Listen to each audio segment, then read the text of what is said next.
കഥയാരംഭിക്കുന്നത് കുർദിസ്ഥാനിലെ മലനിരകളിലാണ്. അവിടെ നിന്നും നഗരഭാഗത്തേക്ക് ഒരു മുത്തശ്ശിയും കൊച്ചുമകനും യാത്ര തിരിച്ചിരിക്കുകയാണ്. കാൽനടയായിട്ടാണ് യാത്ര. മരുഭൂമിന് നടുവിലുള്ള റോഡിലൂടെ അവർ മുമ്പോട്ടേക്ക് നടന്നുകൊണ്ടിരുന്നു. ആ കുട്ടി 12 വയസ്സുകാരനാണ്. പേര് അഹമ്മദ്. അഹമ്മദിന്റെ അമ്മ മുമ്പേ മരണപ്പെട്ടതായിരുന്നു. മുത്തശ്ശിക്കൊപ്പം ആ കനത്ത വെയിലിൽ മുത്തശ്ശിയുടെ നിഴൽ പറ്റി അവൻ മുമ്പോട്ട് നടന്നുകൊണ്ടിരുന്നു. കഴിഞ്ഞ 12 കൊല്ലമായി ആ മുത്തശ്ശി തന്റെ മകനെ അന്വേഷിക്കുന്നുണ്ട്. 1991 ഗൾഫ് യുദ്ധത്തിൽ പങ്കെടുക്കാൻ വേണ്ടി പോയതായിരുന്നു അവരുടെ മകൻ. പിന്നീട് അവനെപ്പറ്റി ഒരു വിവരവും കിട്ടിയിട്ടില്ല. ജനിച്ചതിൽ പിന്നെ അഹ്മദ് തന്റെ പിതാവിന്റെ മുഖവും കണ്ടിട്ടില്ല. അവൻ ആ ഓർമ്മ പോലുമില്ല. മറ്റുള്ളവരാരും അഹ്മദിന്റെ വാപ്പ ആ മുത്തശ്ശിയുടെ മകൻ ജീവിച്ചിരിപ്പുണ്ട് എന്ന് കരുതിയിരുന്നേയില്ല. പക്ഷേ ഒരമ്മയ്ക്ക് കൃത്യമായി മകന്റെ മൃതദേഹമോ വിവരമോ കിട്ടാതെ അങ്ങനെ അതങ്ങ് ഉറപ്പിക്കാൻ പറ്റില്ലല്ലോ. അവരിപ്പോഴും അന്വേഷണത്തിലാണ്. കുറെ ദൂരം പിന്നിട്ടപ്പോ നമസ്കാരത്തിനുള്ള സമയമായി. അഹ്മദിന്റെ മുത്തശ്ശി റോഡ് സൈഡിൽ തന്റെ പ്രാർത്ഥനാ കർമ്മങ്ങളിലേക്ക് കടന്നു. അഹ്മദ് അവിടെ കാത്തിരിക്കാൻ തുടങ്ങി. അപ്പോഴാണ് അതുവഴി ഒരു ട്രക്ക് വന്നത്. അഹ്മദ് ട്രക്ക് നിർത്തുവാൻ കൈ കാണിച്ചെങ്കിലും ട്രക്ക് നിർത്താതെ പോയി. പ്രാർത്ഥന കഴിഞ്ഞപ്പോൾ മുത്തശ്ശിയും അഹ്മദും വീണ്ടും യാത്ര തുടർന്നു. കുറച്ചു ദൂരം നടന്നു കഴിഞ്ഞപ്പോ അഹ്മദ് പറഞ്ഞു, മുത്തശ്ശി, എനിക്ക് നടക്കാൻ പറ്റുന്നില്ല, ഞാൻ വല്ലാതെ അവശനാണ്. മുത്തശ്ശി അവനോട് മറുപടിയൊന്നും പറഞ്ഞില്ല. കുറച്ചുകൂടി മുമ്പിലേക്ക് യാത്ര തുടർന്നു. കുറച്ചു കഴിഞ്ഞപ്പോ അതുവഴി ഒരു ട്രക്ക് വരുന്ന ശബ്ദം കേട്ടു. മുത്തശ്ശി ഒട്ടും മടിച്ചില്ല. ട്രക്കിന്റെ മുമ്പിലേക്ക് കയറി നിന്ന് ട്രക്ക് തടഞ്ഞു നിർത്തി.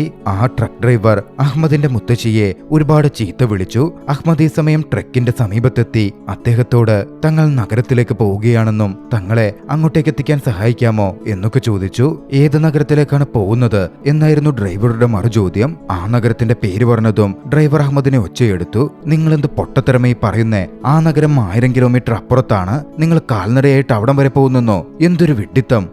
ഒരു കാര്യം ചെയ്യാം, നിങ്ങളെ ഞാൻ ബാഗ്ദാദിലെത്തിക്കാം. ഒരു 500 ദിനാർ തന്നാ മതി. പക്ഷേ അഹ്മദ് പറഞ്ഞു, നിങ്ങൾക്ക് തരാൻ 50 ദിനാറെ കൈവശമുള്ളൂ, 50 ദിനാറെ തരാൻ പറ്റുള്ളൂ. Truck driver സമ്മതിക്കുന്നുണ്ടായിരുന്നില്ല.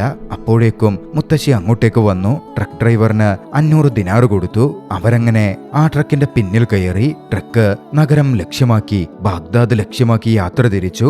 യുദ്ധത്തിന്റെ ബാക്കി പത്രമായി ചോര വീണ് മണ്ണ് ചുവന്ന അതേ ബാഗ്ദാദ് തന്നെ. ട്രക്ക് മുന്നിലേക്ക് തന്റെ പ്രയാണം തുടർന്നുകൊണ്ടേയിരുന്നു. അഹ്മദ് ബാക്കിലിരിക്കുകയാണ്. അവൻ തന്റെ ഓടക്കുഴൽ പുറത്തെടുത്തു. അത് യാഥാർത്ഥ്യത്തിൽ കാണാതെ പോയ അവന്റെ പിതാവിന്റേതാണ്. അവനായി അദ്ദേഹം വിട്ടിട്ട് പോയത്. പൊന്നുപോലെ അവനത് സംരക്ഷിക്കുന്നു. മനസ്സ് വേദനിക്കുമ്പോ അവൻ അതെടുത്ത് വായിക്കാൻ തുടങ്ങും. ഈണത്തിൽ വായിക്കാനൊന്നും അറിയില്ലെങ്കിലും അതിലൂടെ വരുന്ന ശബ്ദം എന്തോ ഒരു ആശ്വാസം അവന് പകരുമായിരുന്നു.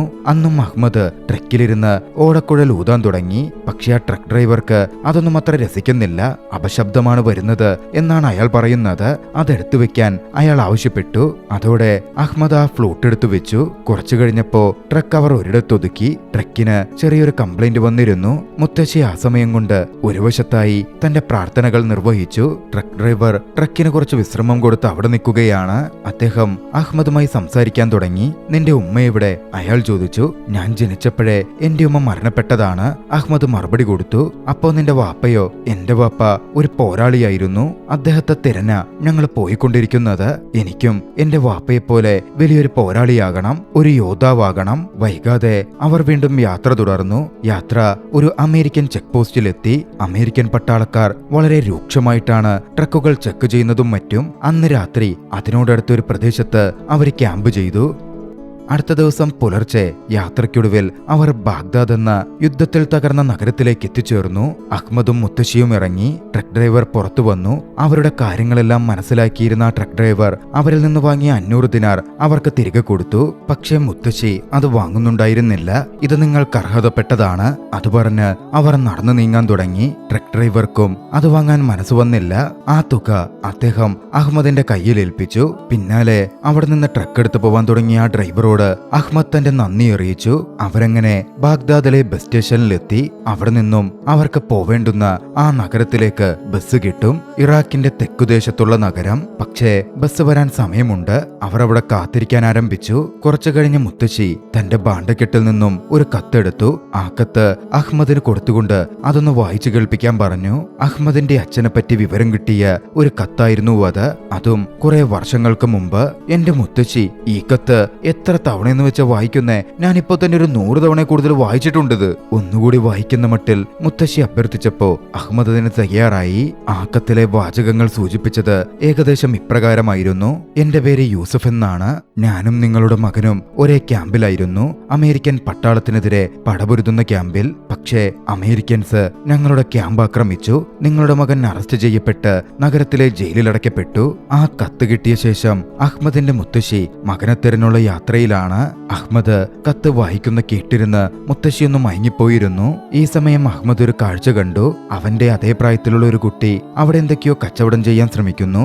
അഹ്മദും അവന്റെ അടുത്തേക്ക് ചെന്നു സാധനങ്ങൾ വിൽക്കാൻ അവനെ സഹായിച്ചു. കുറച്ച് കഴിഞ്ഞതും ബസ് വന്നു എന്ന് വിളി കേട്ടു. മുത്തശ്ശി ഉണർന്നു. പക്ഷെ നോക്കുമ്പോ അടുത്ത അഹ്മദിനെ കാണുന്നില്ല.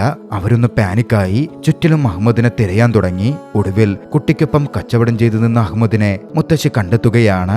അവനെ ശകാരിച്ച് അവന്റെ ചെവിക്ക് പിടിച്ച് മുത്തശ്ശി അവനെയും കൂട്ടി ബസിന്റെ അടുത്തെത്തി. പക്ഷേ ബസ്സിൽ വലിയ തിരക്ക് തന്നെയാണ്. എളുപ്പത്തിൽ അങ്ങനെ കയറാൻ പറ്റുകയുമില്ല. മുത്തശ്ശി അഹ്മദിനെ ജനൽ വഴി ബസിന്റെ അകത്തേക്ക് കയറ്റി. പക്ഷേ മുത്തശ്ശി കയറുന്നതിന് മുമ്പേ ബസ് എടുത്തിരുന്നു. അഹ്മദ് അത് കണ്ട് കരഞ്ഞു. മുത്തശ്ശിയെ ഉറക്കെ വിളിച്ചു. മുത്തശ്ശി ഭയന്ന് ബസിന്റെ പിന്നാലെ ഓടാൻ തുടങ്ങിയിരുന്നു. പക്ഷേ ബസ്സുകാരൻ അതൊന്നും ശ്രദ്ധിച്ചിട്ടേയില്ല. അപ്പോഴാണ് അഹ്മദ് നേരത്തെ സഹായിച്ച കച്ചവടം ചെയ്ത ആ കുട്ടിയുണ്ടല്ലോ അത് കാണുന്നത്. അവൻ ആ ബസിന്റെ പിന്നാലെ ഓടി ആ ബസ് നിർത്തിച്ചു. ബസ് ഡ്രൈവറോടും മറ്റും കാര്യം പറഞ്ഞു. ഒടുവിൽ മുത്തശ്ശിക്ക് ആ ബസ്സിനകത്തേക്ക് കയറാൻ സാധിച്ചു. നമ്മൾ ആരെയെങ്കിലും സഹായിച്ചാൽ ആ സഹായം എങ്ങനെയൊക്കെയാണ് തിരികെ എത്തുന്നതല്ലേ? അതിശയം തന്നെ. മുത്തശ്ശി അടുത്തെത്തിയതും അഹ്മദ് മുത്തശ്ശിയെ കെട്ടിപ്പിടിച്ചിരുന്നു. അവരിരുവരും ബസ്സിൽ കയറി. ബസ് വീണ്ടും മുന്നിലേക്ക് പ്രയാണം തുടങ്ങി. സമയം കടന്നുപോയിക്കൊണ്ടിരുന്നു. രാത്രിയായി. യാത്ര തുടരുകയാണ്. അമേരിക്കക്കാരുടെ ചെക്ക് പോസ്റ്റിലേക്ക് ബസ് എത്തിച്ചേർന്നു. ബസ്സിലെ കണ്ടക്ടർ പറഞ്ഞു, എല്ലാവരും ഉറങ്ങിക്കിടക്കുന്ന പോലെ കിടന്നേക്കണം, വെറുതെ ഒരു പ്രശ്നം വേണ്ടല്ലോ. ഉണർന്നിരുന്ന അഹ്മദിനോട് മുത്തശ്ശി കിടക്കാൻ പറഞ്ഞു. പക്ഷേ അഹ്മദ് പറയുന്നുണ്ടായിരുന്നു, മുത്തശ്ശി എനിക്ക് ഉറക്കം വരുന്നില്ല, ഞാനും മരിക്കാൻ പോവുകയാണോ എന്നോർത്ത് എനിക്ക് ഭയം തോന്നുന്നു. ചുറ്റിലും മരണവും മരണത്തിന്റെ അവശേഷിപ്പുകളും മാത്രം കണ്ടുകൊണ്ടിരുന്ന ഒരു കൊച്ചുകുട്ടിക്ക് അത് തോന്നുന്നതിൽ തെല്ലും അതിശയിക്കാനില്ലല്ലോ. മരണത്തിന്റെ ഗന്ധം അവിടുത്തെ അന്തരീക്ഷത്തിൽ പോലും തളം കെട്ടിക്കിടന്നിരുന്നു. മുത്തശ്ശി അഹ്മദിനോട് പറഞ്ഞു, പോടാ, നമ്മളെല്ലാവരും എല്ലാ കാലത്തേക്കും അങ്ങ് ജീവിക്കാനുള്ളവരാണോ? ജനിച്ച എന്നെങ്കിലും മരിച്ചേ പറ്റൂ. മുത്തശ്ശി അഹ്മദിന് ബാബിലോണിനെ പറ്റി ഒരു കഥ പറഞ്ഞു കൊടുക്കാൻ തുടങ്ങി. ആ കഥ കേട്ട് അഹ്മദ് ഉറങ്ങുകയും ചെയ്തു. നീണ്ട യാത്രയ്ക്കൊടുവിൽ അടുത്ത ദിവസം ബസ് ആ നഗരത്തിലേക്ക് എത്തിച്ചേർന്നു. ഒരിടത്തെത്തിയപ്പോ ഡ്രൈവർ ബസ് നിർത്തി. പിന്നാലെ എല്ലാവരോടുമായി പറഞ്ഞു, എല്ലാവരും ഇവിടെ ഇറങ്ങിക്കോളൂ, ഇവിടെ നിന്നും മുമ്പോട്ടേക്ക് പോവാൻ സാധിക്കില്ല, അവിടെ ഇപ്പോഴും യുദ്ധം തുടർന്നുകൊണ്ടിരിക്കുകയാണ്. ബസ്സിൽ നിന്ന് യാത്രികരെല്ലാവരും ഇറങ്ങി. കൂട്ടത്തിൽ അഹ്മദും മുത്തശ്ശിയും. അവർ മുന്നിലേക്ക് യാത്ര ചെയ്തുകൊണ്ടിരുന്നു. തങ്ങളുടെ കൂടെ ബസ്സിന് വന്നവരുടെ പിന്നാലെയായിരുന്നു അവർ പോയിക്കൊണ്ടിരുന്നത്. പക്ഷേ പെട്ടെന്നാണ് അവിടെ വെടിയൊച്ചയും മറ്റും കേട്ടത്. അതോടെ അവർ ഓടിമാറി. അഹ്മദിനും മുത്തശ്ശിക്കും തങ്ങളുടെ കൂടെ വന്ന യാത്രികരുടെ ട്രാക്ക് നഷ്ടപ്പെട്ടു. എന്തു ചെയ്യുമെന്നറിയാതെ അവരൊന്ന് പകച്ചെങ്കിലും അഹ്മദ് അധികം വൈകാതെ തങ്ങളുടെ കൂടെ വന്ന യാത്രികരെ കണ്ടെത്തി. അവർ വീണ്ടും അതേ വഴിയിലൂടെ മുമ്പോട്ടേക്ക് പോവാൻ തുടങ്ങി. അവരുടെ ലക്ഷ്യസ്ഥാനത്തേക്ക് അവർ അടുത്തുകൊണ്ടിരിക്കുന്നു. നദിക്കു കുറുകെയുള്ള ഒരു ബ്രിഡ്ജിലൂടെയായിരുന്നു അവർ നടന്നുകൊണ്ടിരുന്നത്. ആ സമയം അഹ്മദിനെ മുത്തശ്ശി വിളിച്ചു നിർത്തി. അഹ്മദിന്റെ ദേഹത്ത് മുഴുവൻ അഴുക്കുണ്ട്. മുത്തശ്ശി പറഞ്ഞു, ആദ്യമായി നിന്റെ വാപ്പയെ കാണാൻ പോകുമ്പോ ഈ കോലത്തിലാണോ പോകുന്നേ? അവൻ എന്ത് വിചാരിക്കും? നീ ഇങ്ങ് വന്നേ. മുത്തശ്ശി അഹ്മദിനെ അടുത്തേക്ക് വിളിച്ചു. അവന്റെ മുഖം കഴുകി, കൈകാലുകൾ കഴുകി, മേല് തുടച്ചു. ഭാണ്ഡക്കെട്ടിലുണ്ടായിരുന്ന അവന്റെ നല്ലൊരു വസ്ത്രമെടുത്ത് ധരിപ്പിച്ചു. മകനെ കാണാനാകുമെന്ന പ്രതീക്ഷ, കൊച്ചുമകൻ തന്റെ വാപ്പയെ കാണുമെന്ന പ്രതീക്ഷ. മുത്തശ്ശിക്കുള്ളിൽ ഒരു സന്തോഷം തന്നെ ഉണ്ടായിരുന്നു. അഹ്മദിനും വലിയ സന്തോഷമുണ്ട്. ജനിച്ചതിൽ പിന്നെ പിതാവിനെ അവൻ കണ്ടിട്ടേയില്ല. അവന്റെ ഓർമ്മയിൽ പോലും പിതാവിന്റെ മുഖമില്ല. വാപ്പയെ കാണാനാണ് താനിപ്പോൾ പോകുന്നത്. ആ തെരുവിലൂടെ അവർ മുമ്പിലേക്ക് യാത്ര തുടർന്നു. യാത്രയ്ക്കൊടുവിൽ അവർ അവർക്ക് കിട്ടിയ കത്തിലുണ്ടായിരുന്ന നഗരത്തിലെ ആ ജയിലിലേക്ക് എത്തിച്ചേർന്നു. ആ ജയിലിലെ ഇൻഫർമേഷൻ സെന്ററിലേക്ക് ഒരു വ്യക്തിയുടെ അടുത്തേക്ക് അഹ്മദും മുത്തശ്ശിയും നടന്നു ചെന്നു. അഹ്മദ് അവിടെ ഇരുന്ന വ്യക്തിയോട് പറഞ്ഞു, ജയിലിൽ എന്റെ വാപ്പയുണ്ട്, അദ്ദേഹത്തെ കാണാൻ വന്നതാണ്. അദ്ദേഹത്തിന്റെ പേര് ഇബ്രാഹിം എന്നാണ്, ഇബ്രാഹിം ഖലീൽ. അവിടെ ഇരുന്ന വ്യക്തി തന്റെ കയ്യിലുള്ള ലിസ്റ്റ് പരിശോധിച്ചു. പിന്നീട് പറഞ്ഞു, ഈ ജയിലിൽ ഇബ്രാഹിം ഖലീൽ എന്ന പേരുള്ള ഒരു വ്യക്തിയുമില്ല.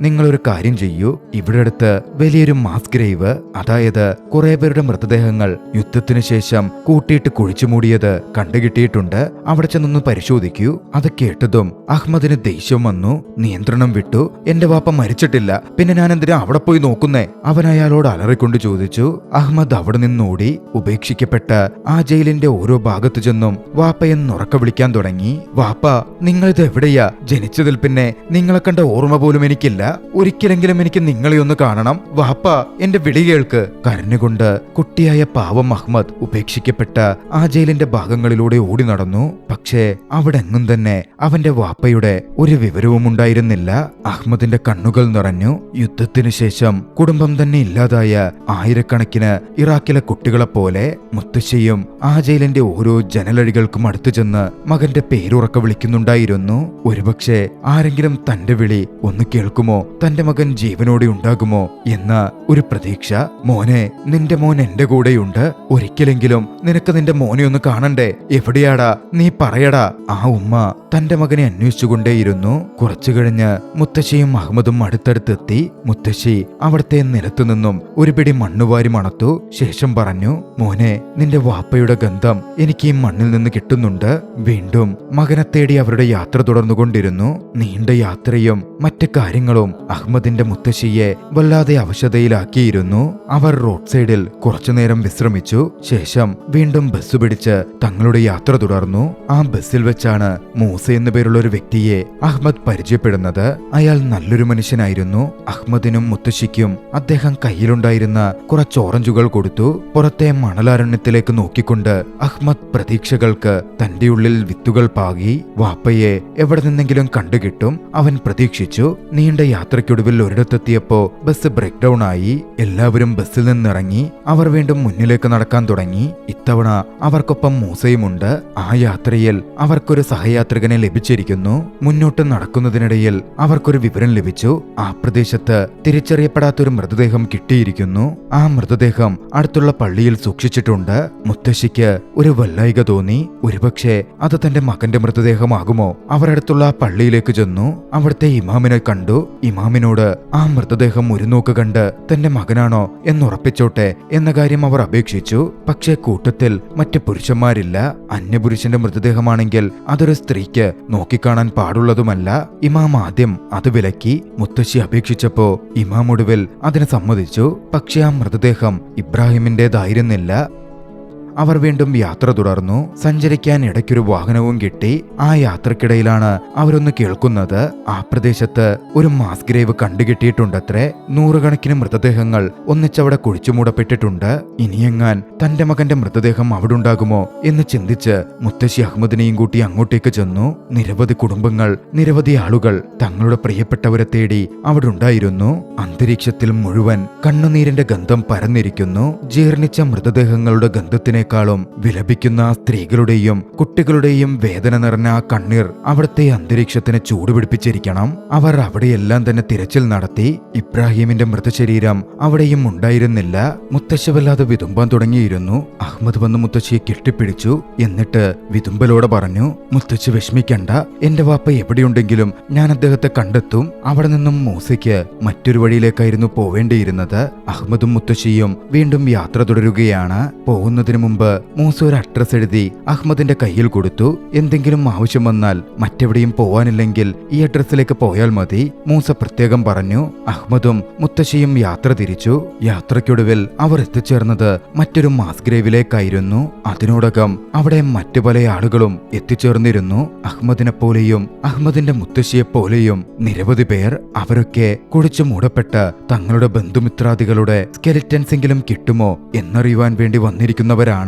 എല്ലാത്തിലും ഉപരിയായി തങ്ങളുടെ പ്രിയപ്പെട്ടവർ കൊല്ലപ്പെട്ടോ ജീവിച്ചിരിപ്പുണ്ടോ എന്ന വിവരമറിയുവാനെങ്കിലും കുഴിയെടുക്കൽ തുടരുകയാണ്. ഒടുവിൽ ബാക്കിയായ അസ്ഥിക്കൂടങ്ങൾ പുറത്തേക്കെടുക്കപ്പെട്ടു. കുറച്ചാളുകളെങ്കിലും അസ്ഥിക്കൂടങ്ങളുടെ കൂടെയുണ്ടായിരുന്ന ദ്രവിച്ചു പോവാത്ത വസ്ത്രങ്ങളുടെ ഭാഗങ്ങളും മറ്റും നോക്കി തങ്ങളുടെ പ്രിയപ്പെട്ടവരെ തിരിച്ചറിഞ്ഞു. അഹ്മദ് അവിടെ ഉണ്ടായിരുന്ന ഒരു വോളണ്ടിയറിന്റെ അടുത്തെത്തി. ഇബ്രാഹിം എന്ന വ്യക്തിയുടെ മൃതദേഹത്തെ പറ്റി തിരക്കി. ആ വോളണ്ടിയർ പറഞ്ഞു, അങ്ങനെ ആരെയും ഇവിടെ തിരിച്ചറിഞ്ഞിട്ടില്ല. ഇവിടുള്ള പല മൃതദേഹങ്ങളും തിരിച്ചറിയാൻ പോലും പറ്റാത്ത അവസ്ഥയിലാണ്. ഇവിടെ അടുത്തായി മറ്റു പലയിടത്തും കുറേയധികം മാസ് ഗ്രേവുകൾ കണ്ടുകിട്ടിയിട്ടുണ്ട്. നിങ്ങൾക്ക് അവിടെയും പോയി അന്വേഷിക്കാം. അഹ്മദ് മുത്തശ്ശിയെ തിരഞ്ഞ് നടന്നു വന്നു. നോക്കുമ്പോൾ മുത്തശ്ശി അവിടെ കണ്ടുകിട്ടിയ ഒരു സ്കെലിറ്റന്റെ അടുത്തിരുന്ന് അത് തന്റെ മകനാണോ എന്ന് നോക്കി വിതുമ്പിക്കൊണ്ടിരിക്കുകയാണ്.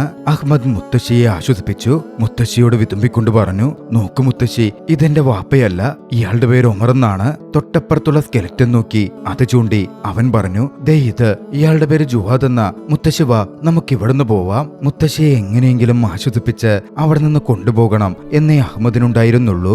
വായിൽ വന്നതൊക്കെ അവൻ പറയുകയായിരുന്നു. അവിടെ നിന്നും അവർ വീണ്ടും യാത്ര തിരിച്ചു. ഒരു ട്രക്കിന്റെ പിന്നിലിരുന്ന് യാത്ര ചെയ്യുകയാണ്. ഇബ്രാഹിമിനെ പറ്റിയുള്ള പഴയ കാര്യങ്ങൾ ഓർത്തെടുത്ത് മുത്തശ്ശി പുലമ്പിക്കൊണ്ടിരിക്കുന്നുണ്ടായിരുന്നു. അവരുടെ ആരോഗ്യസ്ഥിതി വല്ലാതെ മോശമായിക്കൊണ്ടിരിക്കുന്നു. ഇബ്രാഹിം വളരെ കുരുത്തം കെട്ടവനായിരുന്നു. എപ്പോഴും പുറത്ത് അലഞ്ഞുതിരിഞ്ഞ് ഓരോ പ്രശ്നം ഉണ്ടാക്കിക്കൊണ്ടിരിക്കും. ഓരോന്നിങ്ങനെ പറഞ്ഞ് പുലമ്പി മുത്തശ്ശി ഉറക്കത്തിലേക്ക് വഴുതി വീണു.